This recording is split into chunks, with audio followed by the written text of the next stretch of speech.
오늘 성탄주일을 맞이하여서 우리 예배 자리에 나오신 성도님들 가운데 큰 기쁨의 좋은 소식이 들려지는 은혜가 있기를 원합니다. 성탄절 아침에 가장 먼저 선포되었던 그 말은 천군 천사들의 찬송이었습니다. 우리 서로 주변에 계신 분들과 함께 인사하실 때 우리 서로에게 천군과 천사가 되셔서 한 분은 하늘엔 영광, 또 다른 분은 땅에는 평화, 이렇게 우리 서로 화답함으로 같이 인사하시면 좋겠습니다. 서로 인사하시겠습니다. 하늘에는 영광, 땅에는 평화. 네. 저희 아내가 제발 설교 시간에 교회 점심 메뉴를 말하지 말라달라고 신신당부를 했는데 입이 간지러워가지고 참을 수가 없습니다. 네, 오늘 예수님 오심 다음으로 기쁜 소식을 안내해드리면 오늘 애참부에서는 우리 모든 교우가 함께할 수 있도록 성탄절 특식으로 함박 스테이크를 준비했다라고 합니다. 네. 네. 박수를까지 치시는가? 아이고, 예수님 오셨다고 할 때 박수 별로 안 치시더니, 그냥 함박 스테이크가 아니라 40번 이상 손으로 주물럭주물럭한 수제 함박 스테이크라고 하니까요, 오늘 그냥 가지 마시고 꼭 식당 내려가셔서 함께 식사하시면서 성탄의 기쁨을 나누는 애찬의 시간이 되었으면 좋겠습니다.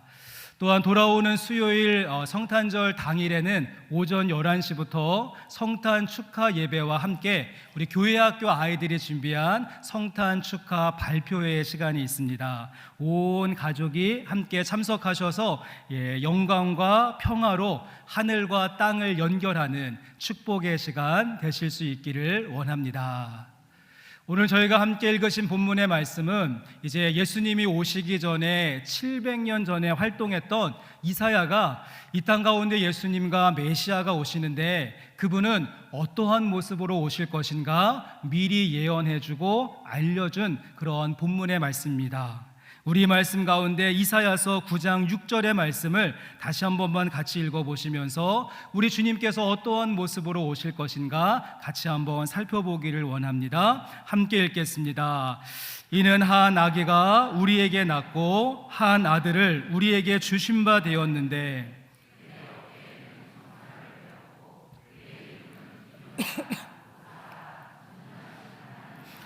영존하시는 아버지라 평강의 왕이라 할 것임이라. 아멘. 여러분, 이 말씀 잘 하시는 말씀일 텐데요, 전 이사야의 선포를 오늘 음악 부호를 가지고 여러분에게 안내하고 소개하고자 합니다. 다음 슬라이드를 보여주시면 음악 부호 가운데 이렇게 생긴 것이 있는데 우리 호산나 찬양대 다 아시죠? 무엇이라고 부릅니까? 크레센도라고 합니다. 크레센도. 그래서 어떤 의미를 가지고 있는가 하면 점점 세게, 점점 강하게. 그래서 피아니시모에서부터 포르티시모까지 점점 강도를 높여가서 연주하시고 부르십시오. 이것이 크레센도의 의미인데요, 함께 읽으신 본문 말씀 속에 보시면 이사야는 우리 예수님께서 오심을 소개하는데 이 크레센도 기법을 가지고 어떤 분이 우리 가운데 오시는 것인가 소개하고 알려주고 있다는 사실입니다. 여러분, 그렇다면 크레센도 가운데서 가장 작고 가장 여린 부분은 어떠한 것인가? 우리 본문 말씀인 9장 6절의 말씀을 다시 한번 보시면 피아니시모에 해당되어지는 말씀, 우리 주님께서 어떻게 오십니까? 이는 한 아기가 우리에게 낳고라고 말하면서 이는 한 아기가 우리에게 낳다. 예수님은요, 한 아기의 모습으로 오신다라고 말씀하고 있습니다. 연약하고 작고 깨어지기 쉬운 피아니시모 아기의 모습으로 우리 가운데 오신다는 것이죠.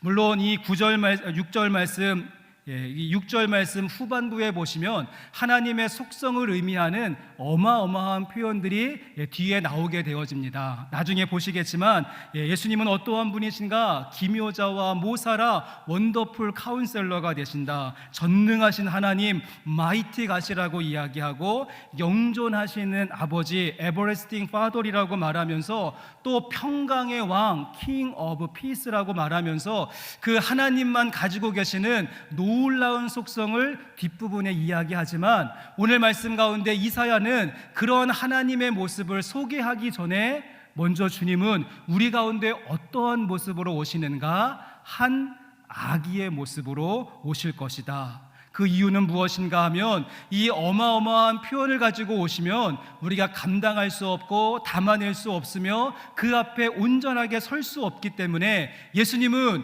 우리와 눈높이를 맞추시기 위하여서 우리와 똑같은 모습으로 이 땅 가운데 오심을 말씀하시기 위하여서 한 아기의 모습으로 우리 가운데 오신다는 사실입니다. 김승희 시인이 쓴 달걀 소포라고 하는 시가 있는데요, 시의 내용이 참 재미있습니다. 한번 보여주시면, 한 사람이 걸어간다. 몹시 가난한 사람인가 보다. 겨울 추위에도 입을 옷이 없어 넝마 위에 푸대 종이를 걸쳐 입었다. 무엇을 담았던 푸대였을까? 푸대 종이 걸친 등짝에 이런 글자가 인쇄되어 있다. 이 물건은 연약하니 함부로 취급하지 마십시오라고 하는 시이죠. 아마도 추운 겨울날 옷을 구할 수 없었던 가난한 사람이 그냥 넝마 위에 푸대 하나를 뒤집어 썼는데 때마침 그 뒤에 어떠한 글씨가 쓰여져 있었는가 하면 이 물건은 연약하니 함부로 취급하지 마십시오라고 하는 글귀가 쓰여져 있는 모습. 여러분, 그렇습니다. 우리 예수님도 우리가 가지고 있는 우리 안에 있는 연약함과 부족함, 눈물 나고 한숨 나는 인생의 많은 스토리들, 깨어지고 부서질 심령들, 답답하고 암담한 현실, 그대로 주님께서 다 공감하시고 주님께서 다 품어주시기 위하여서 이 물건은 연약하니 함부로 취급하지 마십시오. 우리와 똑같은 모습, 한 아기의 모습으로 우리 가운데 오셨다는 사실입니다. 성도 여러분, 그러기에 오늘 성탄주일을 맞이하여서 우리가 아기 예수님 앞으로 나오게 되어질 때 우리가 포장하거나 또 꾸밀 필요가 없습니다. 아프지 않은 척, 문제 없는 척, 아무렇지도 않은 척, 강한 척 할 필요가 없다는 사실이죠. 아이들이 기다리고 있는 산타 할아버지를 생각해 보시면, 여러분, 산타 할아버지는 제일 먼저 누가 착한 애인지 누가 나쁜 애인지 평가부터 하게 되어집니다. 그런 다음에 착한 애들에게만 상을 주시기 위해서 오시죠. 여러분, 그러기에 이 산타 할아버지한테 상 받으려면 어떻게 해야 됩니까?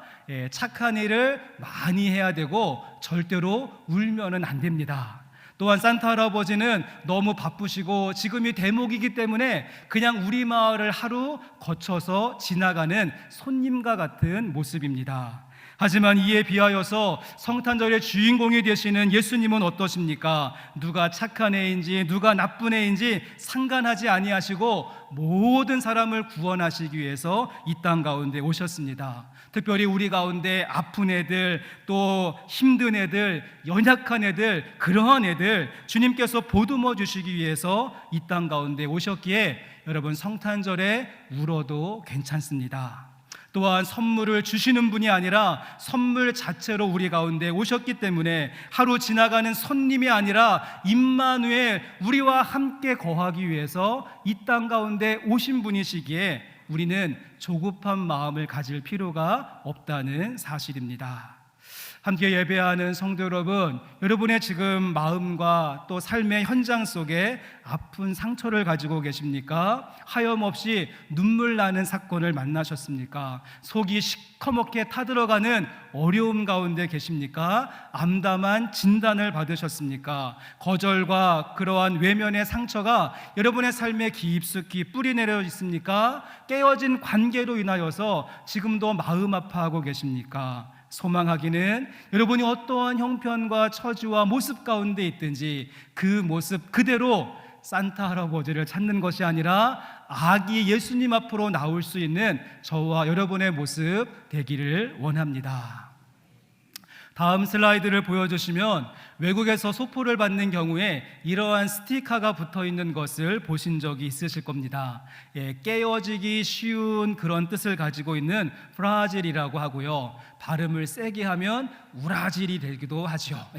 깨어지기 쉬운 그런 뜻을 가지고 있습니다. 우리 주님께서 왜 말구유의 한 아기의 모습을 가지고 그렇게 오신 것인가? 저런 스티커를 붙이고 살고 있는 우리들의 모습을 보셨던 것이죠. 깨어지기 쉽고 상처받기 쉽고 공격받기 쉬운 그 우리들의 질그릇 같은 모습을 주님께서 공감해 주시고 체휼하시기 위해서 이 땅 가운데 아기의 모습을 가지고 오셨다는 사실을 꼭 기억하시면서 그 피아니 시모의 모습으로 오신 아기가 되시는 예수님 앞에 감사함으로 나아갈 수 있는 저와 여러분의 모습이 되기를 주님의 이름으로 간절히 소망합니다. 자, 그런가 하면 성탄절에 오시는 예수님의 모습은 우리 가운데 어떠한 모습으로 오시는가? 이번에는 크레센도 가운데 중간 강도, 가운데의 강도는 어떠한 모습인가? 6절 말씀을 계속해서 보시면 다시 한번 6절 보십시오. 이는 한 아기가 우리에게 낳고, 그 다음에 무엇이라고 합니까? 한 아들을 우리에게 주신 바 되었는데 라고 말하면서 한 아들을 우리에게 주신 바 되었다, 아들의 모습으로 오신다는 것입니다. 여기서 지금 이사야가 말하고자 했던 아들은요, 우리의 가정에 있는 큰아들, 작은아들, 이런 성별로서의 아들을 이야기하는 것이 아니라 여기에서 말하는 아들은요, 하나님의 아들이라고 하는 뜻입니다. 그러기에 지금 이사야는 한 아들을 우리에게 주신 바 되었는데 라고 하면서 주어졌다라고 하는 수동태, 그 소위 신적 수동태를 사용하면서 하나님에 의하여서 한 아들이 우리 가운데 주어지게 되었다, 그러기에 그분은 하나님의 아들이시다라고 말씀하고 있습니다.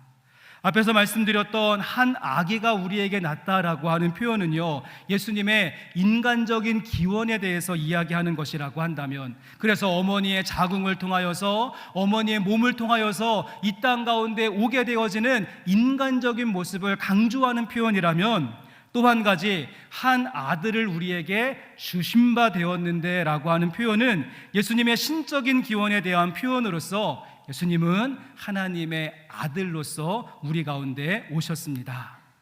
우리가 예배 시간마다 암송하는 사도신경 가운데 어떠한 파트가 있는가 하면, 성령으로 잉태하사 동정녀 마리아에게 나시고라고 하는 부분이 같은 의미라고 할 수 있습니다. 성령으로 잉태하셨다, 신적인 기원을 가지고 있는 것이고, 동정녀 마리아의 몸으로 오셨다, 나셨다, 인간적인 기원을 이야기합니다. 그러기에 예수님은 어떠한 모습으로 오셨는가? 100% 하나님의 모습으로, 또한 100% 인간의 모습을 가지고 이 땅 가운데 오신 것이 우리 예수님의 존재 방식이었고 구원자의 특징이 된다라고 말씀드릴 수가 있습니다. 여러분, 이 점이 왜 중요한가 하면 약간 신학적인 내용이 포함되어져 있는데요, 만약 예수님께서 오시는데 100% 하나님의 모습만 가지고 온다면 우리 가운데 있는 죄의 문제는 해결하실 수 있겠지만, 우리가 지금 안고 살아가는 우리 인생의 질고와 슬픔과 아픔은 전혀 공감하지 못하시는 그러한 분이 되실 것입니다. 반대로 예수님께서 오시는데 100% 사람의 모습으로만 가지고 오셨다라고 한다면 우리의 슬픔은 충분히 공감하시겠지만 우리를 짓누르고 있는 죄의 문제는 해결하실 수 없는 모습, 그러기에 주님은 이 모순을 해결하시기 위하여서 한 아기의 모습으로, 동시에 한 아들의 모습으로 우리 가운데 오심으로 말미암아 우리의 악함이 만들어낸 죄의 문제를, 우리의 약함이 만들어낸 슬픔의 문제를 공감하심으로 해결하시고 그 모든 것을 통하여서 구원의 길을 여신 줄로 믿습니다. 자, 이러한 그 교리를 좀 이렇게 이해하시면 좋습니다. 우리가 서울에 가면은 서울 한중간에 한강이 쭉 흘러가고요, 이 한강을 기점으로 하여서 강북과 강남으로 나누어지는 구조를 가지고 있죠. 또한 이 강북과 강남을 연결하기 위해서 여러 개의 다리가 설치되어져 있습니다. 한강대교, 반포대교, 동호대교 등등 여러 다리가 설치되어져 있는데, 여러분 잠깐 강북을 하나님이라고 생각해 보시고 강남을 인간이라고 한번 생각해 보십시오. 하나님과 인간들 사이에는 창세기 3장 말씀 이후로부터 인간의 범죄함으로 인하여서 아주 깊고 아주 깊은 그러한 계곡과 같고 협곡과 같은 단절의 모습이 나타나게 되어졌습니다. 마치 한강처럼 사람의 힘으로 도저히 건널 수 없는 깊은 골짜기가 만들어졌는데요. 여러분, 그렇다면 이 깊은 골짜기를 연결하는 다리를 세운다라고 한다면 그 다리의 모양과 형태가 어떠해야 되겠습니까? 공중에 붕 떠 있는 다리가 아니라 한쪽 끝은 반드시 강남 땅에 닿아 있어야 되고 한쪽 끝은 또다시 강북 땅에 맞닿아 있어야지 서로의 왕래가 가능하다라고 하는 원리와 같습니다. 예수님은 이와 같이 죄로 인해서 단절된 하나님과 인간 사이에 다리를 놓으시기 위해서 오셨는데, 한 아기가 우리에게 낳고라고 하면서 100% 인간의 모습으로, 또한 한 아들을 우리에게 주신 바 되었는데 라고 말하면서 100% 하나님의 모습으로 우리 가운데 오셨다는 이 진리의 말씀을 믿고 고백하는 우리 모두가 되었으면 좋겠습니다. 우리 가운데 있는 약함을 한번 생각해 보시고 우리 가운데 있는 악함을 한번 생각해 보십시오. 우리의 약함은 인생의 슬픔을 만들어냈다면 우리의 악함은 죄라고 하는 것을 만들어냈죠. 주님은 이 두 가지 모두를 해결하시기 위하여서 이 모든 것들, 구원의 일들을 펼치시기 위하여서 한 아들의 모습으로, 한 아기의 모습으로 100% 하나님, 100% 인간의 모습으로 우리 가운데 찾아오신 줄로 믿습니다. 여러분, 제가 쭉 설명을 드렸는데 이와 같은 교리가 조금 이해가 되시고 마음으로 믿어지십니까? 여러분의 표정을 보니까 아니, 어떻게 하나님이면 하나님이고 인간이면 인간이지 어떻게 인간과 하나님이 함께 있을 수 있는가? 잘 믿어지기가 어려운 내용이고 이해가 된다라고 할지라도 마음으로 시인하는 것이 결코 쉽지 않은 그러한 내용입니다. 여러분, 그런데 그와 같은 모습은 이사야 당시에도 마찬가지였습니다. 우리가 잘 알고 있는 말씀 가운데 어떠한 구절이 있는가 하면, 처녀가 잉태하여 아들을 낳으리니 그 이름을 임마누엘이라 하리라 라고 하는 말씀 잘 아실 텐데, 여러분, 이 말씀이 갑자기 툭 튀어나온 말씀이 아니라 이미 이사야가 예언하고 선포했던 말씀이 복음서 말씀에 인용되는 것이죠. 우리가 함께 보았던 말씀에서 이제 두 장만 돌아가 보시면 이사야서 7장 14절 말씀에 이러한 구절이 있었습니다. 이사야서 7장 14절 말씀에 그러므로 주께서 친히 징조를 너희에게 주실 것이라. 보라, 처녀가 잉태하여 아들을 낳을 것이요 그의 이름을 임마누엘이라 하리라 라고 이야기합니다. 여러분, 이 말씀이 어떻게 나오게 되어졌는가 하면, 지금 이사야가 활동하던 당시에 남유다의 왕이 아하스라고 하는 왕이었습니다. 이제 이사야가 하나님 말씀을 가지고 이 아하스 왕을 찾아가서 무엇이라고 이야기하는가 하면, 우리 위에 있는 북이스라엘은 아수르에 의해서 멸망을 받겠지만 우리 남유다는 하나님께서 지키실 것이고 회복시키실 것입니다 라고 하는 메시지를 주죠. 그런데 그 말을 들었던 아하스 왕이 도통 그 말을 믿으려고 하지 않는 것입니다. 아이고, 지금 우리 앞에 저 강대국 아수르가 코밑까지 지금 찾아와 있는 상태이고 그 뒤에 바벨론이라고 하는 나라가 버티고 있는데, 우리가 어떻게 하나님만 믿고 회복되어질 수 있는가? 믿지 못하겠다, 이렇게 이야기하게 되자 이사야가 답답한 심정을 가지고 이야기하기를, 왕이시여, 그러면 내가 징조를 보이고 어떠한 기적을 보여주면 그때는 좀 믿어보시겠습니까? 주께서 친히 징조를 보여주실 텐데 처녀가 잉태하여서 아들을 낳는 모습, 그 모습을 보면 그때는 좀 믿으시겠습니까? 처녀가 성령으로 잉태하여 아들을 낳고 그리고 임마누엘이라고 이름을 지으면서 하나님이 우리와 함께 하신다라고 하는 것이 징조와 같이 보여지면 믿으시겠습니까? 라고 질문했었던 내용이 예수님을 통하여서 이루어지고 완성되어진 것이죠. 성도 여러분, 그렇습니다. 100% 하나님, 100% 인간. 아이고, 이것이 가능하다고 반신 반인, 이거 어떻게 가능해? 깔끔하게 그냥 인간이면 인간이고 신이면 신이지, 너무 어중간하다, 아싸란 것 좋아하시는 분들은 잘 수용이 되지 않는 말씀인데요. 여러분, 우리 하나님의 구원의 계획과 하나님이 펼쳐가시는 구원의 지혜는 우리의 생각과 관념과 상식과 이성과 논리와 지식을 뛰어넘어서 역사하는 줄로 믿습니다. 하나님이 하시는 일이 다 내가 미리 예상해 볼 수 있고, 고개를 끄덕일 수 있고, 내 머리와 통밥으로 다 이해가 되는 부분 정도로 하나님이 움직이신다면, 여러분, 그런 하나님 믿어본들 무슨 의미가 있겠습니까?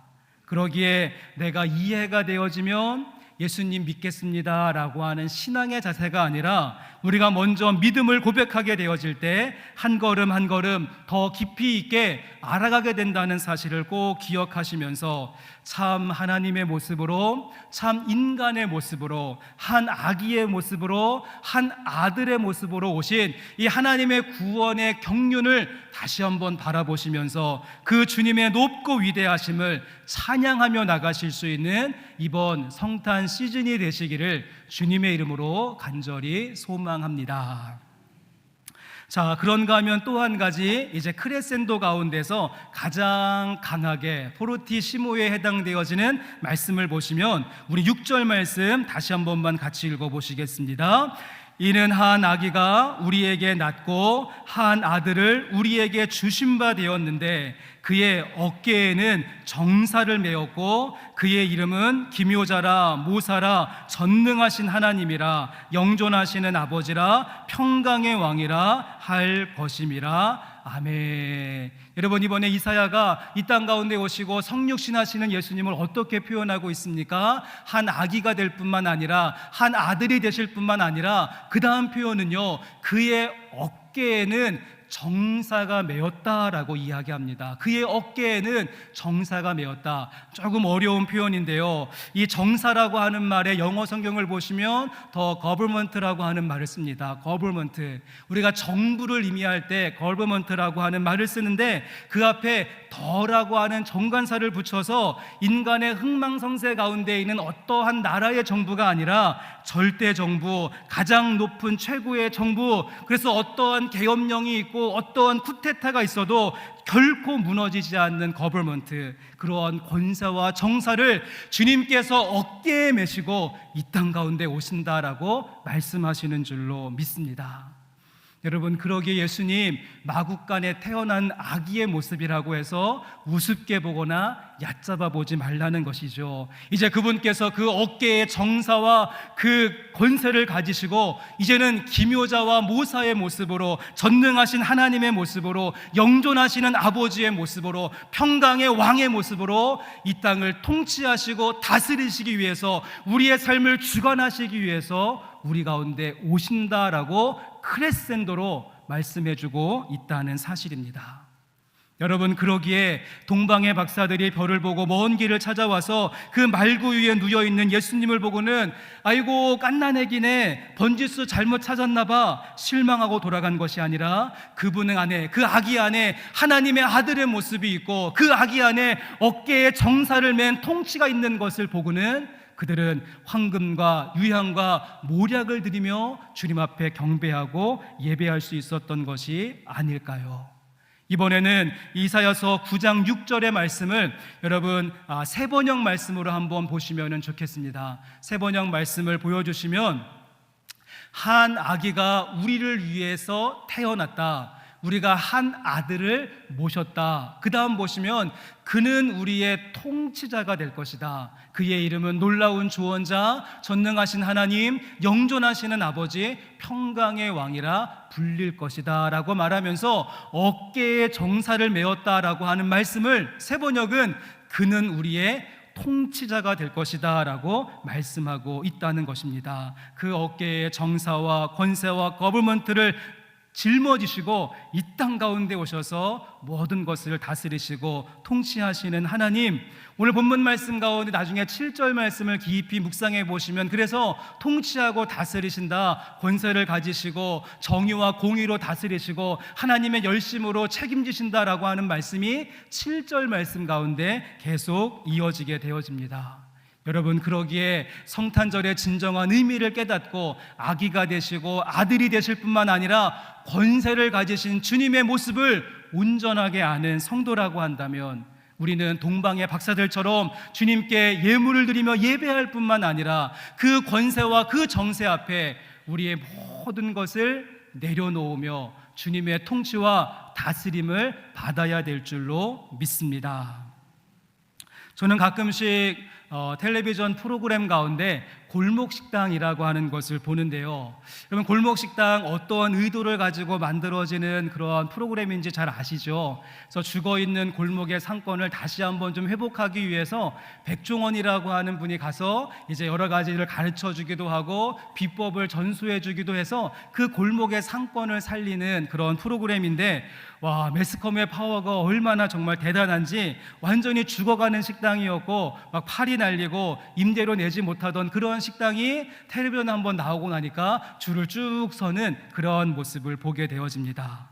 여러분, 그런데 흥미로운 점은 이렇게 방송에 출연을 하고 1년, 2년 지난 다음에 그 가게를 다시 방문해 보았더니 정확하게 반으로 나누어지는 것이죠. 한쪽에는 이제는 예전의 모습을 다시 돌아가서 사람들도 끊어버리고 또 사람들도 찾지 않고 맛이 없다라고 하는 악플에 시달리게 되어지는 그러한 가게들이 있는가 하면, 또 다른 가게는 2년, 3년이 지났는데도 여전히 사람들이 문전성시로 찾아오는 그런 가게가 있음을 나누어짐을 보게 됩니다.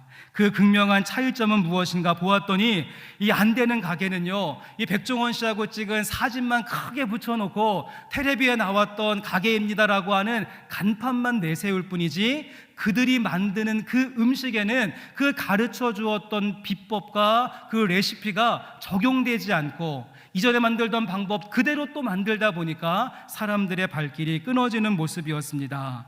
하지만 여전히 장사가 잘 되는 식당은요, 사진이 중요한 것이 아니라 그 백종원 씨가 가르쳐 주었던 레시피를 그대로 적용하고 그 비법들이 음식물에 스며들게 되어졌을 때 여전히 인기 있는 식당이 되는 모습을 보게 되어집니다.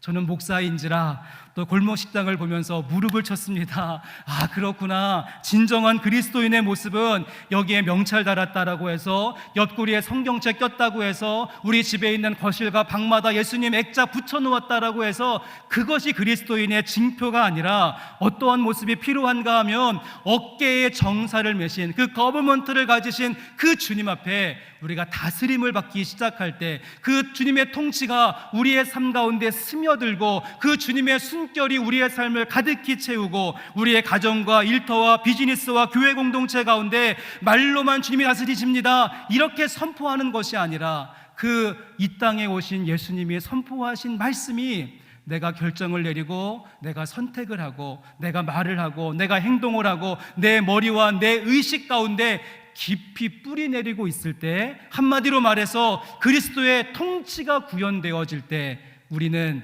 그리스도인이다라고 말할 수 있는 것이 아니겠습니까? 여러분, 그럴 때 기묘라 모사라 놀라우신 조언자 원더풀 카운셀러가 주님의 지혜로 여러분의 삶을 카운슬러 하시고 인도해 가실 것입니다. 그럴 때 마이티 갓, 하나님의 권능과 하나님의 파워가 여러분의 삶에 가득히 채워질 것입니다. 그럴 때 에버레스팅 파더, 그 영존하시는 아버지께서 우리의 처음부터 끝까지, 시작부터 마지막까지 알파와 오메가가 되셔서 아버지의 사랑으로 책임져 주실 것입니다. 그럴 때 킹 오브 피스, 평강의 주님께서 세상이 줄 수 없는 평안으로 분쟁과 다툼과 우울이 가득한 우리의 삶의 현장 가운데 하늘에는 영광, 땅에는 평화의 모습으로 임하게 될 줄로 믿습니다. 여러분도 아시는 대로 빛은요 1초에 지구를 7바퀴 반을 돈다라고 하죠. 우리가 눈 한번 깜빡하는 1초 사이에 빛은 쌩 하고 나가서 지구를 7바퀴 반을 돌게 되어지는데요, 이것을 광속이라고 이야기합니다. 그런데 여러분, 이 빛의 속도를 가지고 2년을 쫙 달려가야지 우리가 속해 있는 태양계를 벗어날 수 있다라고 하고요, 또 우리 지구에서 가장 가까운 별이 알파 센타우리라고 하는 별인데, 거기까지 가는데 약 4년 정도의 빛의 속도로 가야 된다라고 합니다. 여러분 놀라실 준비하십시오. 여러분 빛의 속도를 가지고 10만 년을 달려가야지 우리가 속해 있는 이 은하의 이쪽 끝부터 저쪽 끝까지를 갈 수 있다라고 합니다. 우리 은하에서. 또 우리 은하랑 가장 가까운 은하가 안드로메다 은하인데요, 우리 은하에서 안드로메다 은하까지 가려면 250만 광년을 가야 된다라고 하죠. 가끔 농담으로 우리가 정신줄 놓으신 분들을 안드로메다에 갔다라고 하는데, 여러분 그분들 돌아오시려고 한다면 250만 광년을 기다리셔야 됩니다. 여러분, 그런데 놀라운 것은 우리 은하, 안드로메다 은하, 이런 은하가 우주 안에 1000억 개가 넘는다라고 하죠. 상상이 되시는지요? 그뿐만이 아닙니다. 세상에서 가장 빠른 롤러코스터의 속도가 시속 240km라고 하는데요, 그것과는 비교할 수 없을 정도로 지금 음속보다 빠른 속도로 우리가 지금 타고 있는 지구는요 자전을 하고 있고, 또한 음속보다 100배가 빠른 속도로 공전을 하고 있습니다. 그런데 우리가 지금 시끄럽다고 어지럽다고 예배 못 드리지 않고 있지 않습니까? 어디 지구만 역동적으로 움직일까요? 태양계에 있는 모든 행성들이 서로 반대 방향으로 움직이고 계속해서 활동을 하고 있습니다. 이 태양계 같은 이 태양계가 은하계 안에 1000억 개가 넘는데 나름대로 지금 계속 활동을 하고 있고, 이 우리 은하계가 전 이 우주 안에 1000억 개가 넘는 은하계들이 나름대로 운동 에너지를 가지고 움직이고 활동하고 공전과 자전을 반복하고 있는 모습. 작년 1년 동안에 미국에서 교통사고로 죽은 사람이 4만 명이라고 하는데, 이 셀 수 없는 행성들이 지금까지 사고 없이 질서정연하게 움직일 수 있다는 것. 이지스함이 1시간 동안 움직이는데 2천만 원의 기름값이 들어간다고 하는데, 이 무수히 많은 행성들이 어떤 에너지를 가지고 움직이고 활동하고 있는 것인가? 아무리 생각하고 아무리 생각해 보아도요, 만유의 주제이신 어깨에 정사를 메시고 하나님의 능력과 하나님의 지혜가 아니라고 한다면 설명할 길이 없다는 사실입니다.